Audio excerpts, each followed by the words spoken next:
Chapter 2. A Wayside Adventure. It was nearly noon on the following day when Shasta was wakened by something warm and soft moving over his face.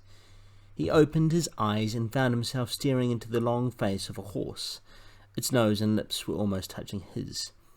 He remembered the exciting events of the previous night and sat up, but as he did so, he groaned. "Oh, Bree!" he gasped. "I'm so sore, all over, I can hardly move." "Good morning, small one," said Bree. "I was afraid you might feel a bit stiff. It can't be the falls. You didn't have more than a dozen or so, and it was all lovely, soft, springy turf that must have been almost a pleasure to fall on, and the only one that might have been nasty was broken by the gorse bush. No, it's the riding itself that comes hard at first. What about breakfast? I've had mine." "Oh, bother breakfast, bother everything," said Shasta. "I tell you I can't move." But the horse nuzzled at him with its nose and pawed him gently with a hoof until he had to get up. And then he looked about him and saw where they were. Behind them lay a little corpse. Before them the turf, dotted with white flowers, sloped down to the brow of a cliff. Far below them, so that the sound of the breaking waves was very faint, lay the sea. Shasta had never seen it from such a height, and never seen so much of it before, nor dreamed how many colours it had. On either hand, the coast stretched ahead, headland after headland, and at the points you could see the white foam running up the rocks but making no noise because it was so far off. There were gulls flying overhead, and the heat shivered on the ground. It was a blazing day, but what Shasta chiefly noticed was the air. He couldn't think what was missing until at last he realized that there was no smell of fish in it. For of course, neither in the cottage nor among the nets had he ever been away from that smell in his life. And this new air was so delicious, and all his old life seemed so far away, that he forgot for a moment about his bruises and his aching muscles and said, "I say, Bree, didn't you say something about breakfast?" "Yes, I did," answered Bree. "I think you'll find something in the saddlebag. They're over there in the tree where you hung them up last night.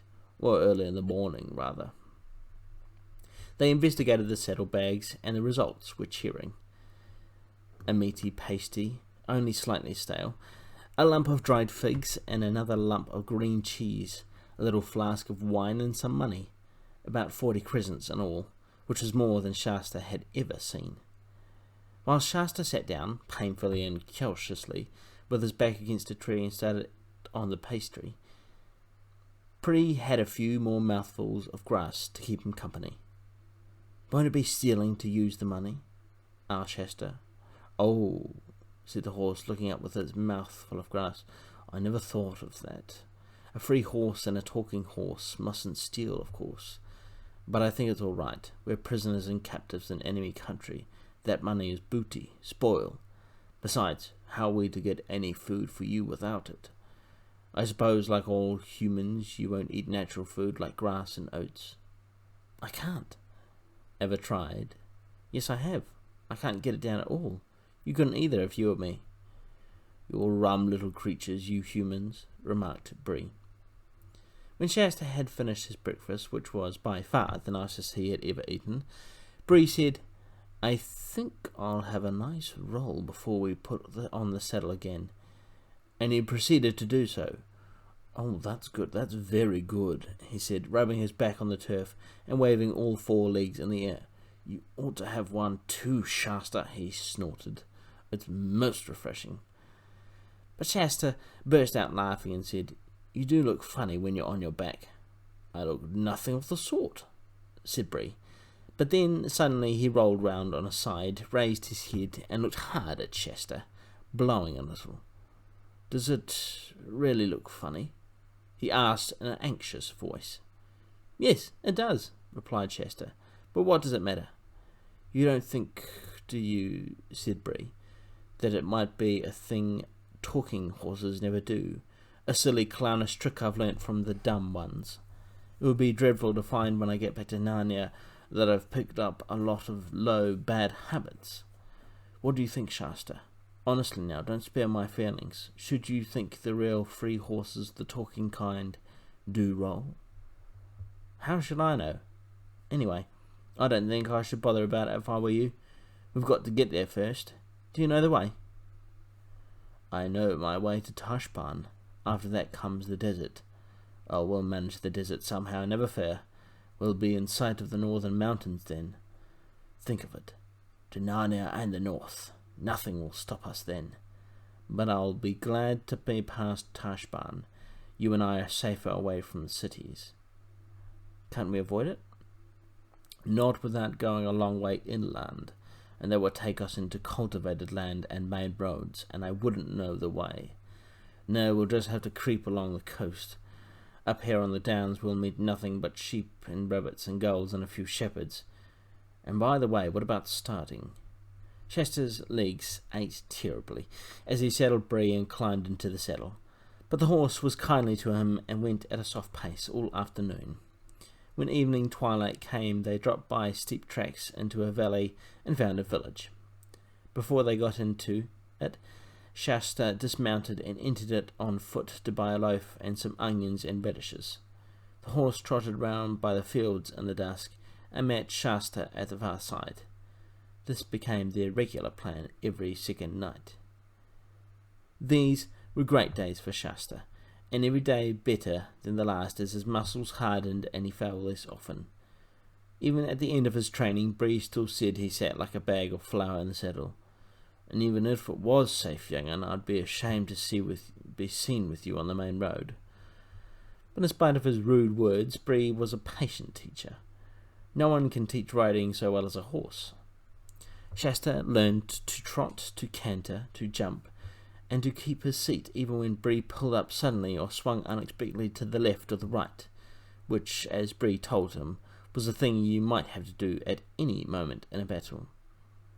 And then, of course, Shasta begged to be told of the battles and wars in which Bree had carried the Tarkan, and Bree would tell of forced marches and the fording of swift rivers, of charges and of fierce fights between cavalry and cavalry, when the war horses fought as well as the men, being all fair stallions, trained to bite and kick, and to rear at the right moment so that the horse's weight, as well as the riders, would come down on an enemy's crest in the stroke of sword or battle-axe. But Bree did not want to talk about the wars as often as Shasta wanted to hear about them. "Don't speak of them, youngster," he would say. "They were only the Tisrock's wars, and I fought in them as a slave and a dumb beast. Give me the Narnian wars, where I shall fight as a free horse among my own people. Those will be wars worth talking about. Narnia and the North. Shasta soon learned, when he heard Bree talking like that, to prepare for a gallop. And they had travelled on for weeks and weeks, past more bays and headlands and rivers and villages than Shasta could remember. There came a moonlight night when they started their journey at evening, having slept during the day. They had left the downs behind them and were crossing a wide plain with a forest about half a mile away on their left. The sea, hidden by low sandhills, was about the same distance on their right. They had jogged along for about an hour, sometimes trotting and sometimes walking, when Bree suddenly stopped.